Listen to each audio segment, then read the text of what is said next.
गुरु प्यारी साध संगत जी, सभी को राधा स्वामी जी।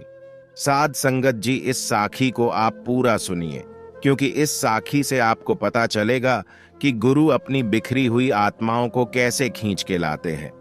तो संगत जी, शुरू करते हैं आज की साखी।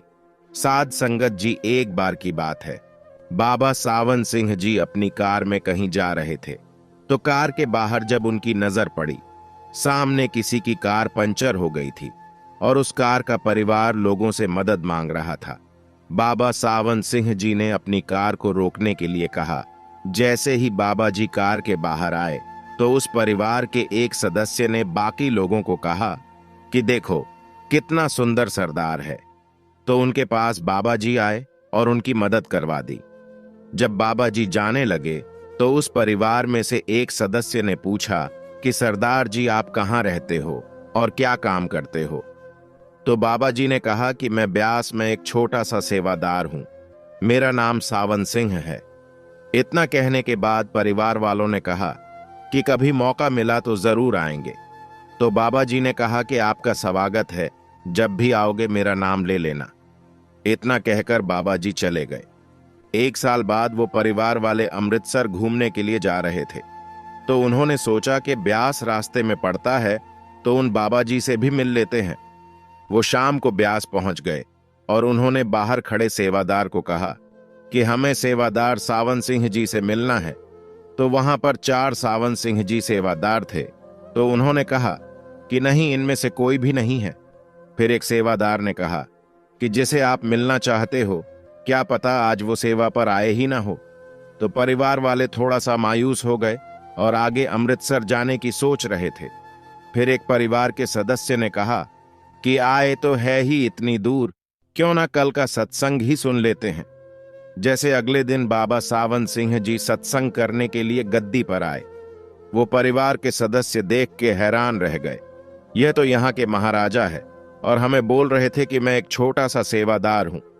फिर सत्संग खत्म होने के बाद वो बाबा जी से मिलने गए। ज्यादा भीड़ होने की वजह से वो मिल नहीं पाए। तो उन्हें वो बात याद आई कि बाबा जी ने कहा था कि जब मुझे मिलना हो तो मेरा नाम ले लेना। उन्होंने सेवादार को कहा कि हमें बाबा जी से मिलना है। सेवादार ने अंदर जाकर बाबा जी से कहा कि उनको अंदर बुलाओ। जैसे ही वो अंदर आए तो उन्होंने बाबा जी को कहा कि बाबा, आप तो कह रहे थे कि आप एक छोटे से सेवादार हो, पर आप तो यहाँ के गुरु जी हो। बाबा जी ने उन्हें कहा कि गुरु हमेशा अपनी संगत के लिए सेवादार होता है। उसके बाद उस परिवार ने बाबा जी से नामदान भी ले लिया। तभी तो कहते हैं कि संतों का अपने प्यारों को अपनी तरफ खींचने का अलग ही अंदाज होता है। गुरु अपनी चुनी हुई आत्माओं को कैसे भी करके खींच ही लाते हैं, क्योंकि परमात्मा ने पहले से ही उन आत्माओं को चुना हुआ है। तो साध संगत जी, हमें भी चाहिए कि गुरु की हर बात माने और बिना नागा भजन सिमरन करें, क्योंकि गुरु के बिना हम इस भवसागर से पार नहीं हो सकते। हम भाग्यशाली है कि हमें बाबा जी जैसे गुरु मिले हैं, इसलिए हमें गुरु की कद्र करनी चाहिए। गुरु ही है जो हमें इस 84 के चक्र से बाहर निकाल सकता है। एक बार अगर ये जन्म हमारे हाथ से निकल गया तो दोबारा नहीं मिलेगा। बाबा जी हमें जो भी बात बताते हैं वो हमारे फायदे के लिए ही होती है, ताकि हम इस काल के जाल से निकल जाएं और वापस उस परमात्मा से मिल सके। गुरु प्यारी साध संगत जी, हमें बिना नागा भजन सिमरन करना है, यही गुरु का असली हुक्म है।